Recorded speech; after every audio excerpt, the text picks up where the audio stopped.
Can और हाबिल की लड़ाई। पहले दोनों भाइयों के बीच क्या हुआ? कैन और हाबिल की कहानी उत्पत्ति की पुस्तक अध्याय 4 पद 1 से 16 में है।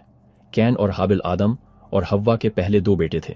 कैन एक किसान था जो फसल उगाता था, जबकि हाबिल एक चरवाहा था जो भेड़ों की देखभाल करता था। दोनों भाइयों ने भगवान को भेंट दी।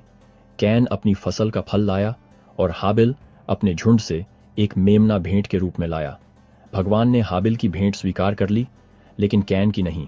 इसका कारण पूरी तरह से स्पष्ट नहीं है, लेकिन कई लोग मानते हैं कि ऐसा इसलिए था क्योंकि हाबिल की भेंट एक रक्त बलिदान थी, जबकि कैन की नहीं। भगवान ने कैन को चेतावनी दी कि पाप उसके दरवाजे पर घात लगाए बैठा है और उसे उस पर विजय पानी चाहिए। भगवान की चेतावनी सुनने के बजाय कैन बहुत गुस्से में आ गया और अपने भाई से ईर्ष्या करने लगा।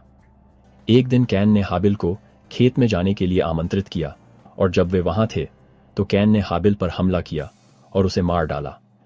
जब भगवान ने कैन से पूछा कि उसका भाई कहाँ है, तो उसने प्रसिद्ध शब्दों के साथ उत्तर दिया, क्या मैं अपने भाई का रखवाला हूं? तब भगवान ने कैन का सामना किया और बताया कि वह जानता है कि उसने क्या किया है। परिणाम स्वरूप कैन शापित हो गया और पृथ्वी पर भटकने लगा।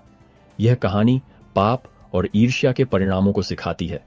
यह भगवान को अपना सर्वश्रेष्ठ देने के महत्व को दर्शाता है और क्रोध और ईर्ष्या जैसी नकारात्मक भावनाओं को विनाशकारी कार्यों की ओर ले जाने के खिलाफ चेतावनी देता है। कैन की कहानी भगवान के न्याय और दया पर भी प्रकाश डालती है, क्योंकि भगवान ने कैन पर एक निशान लगाकर उसकी रक्षा की ताकि कोई भी बदला लेने के लिए उसे न मारे।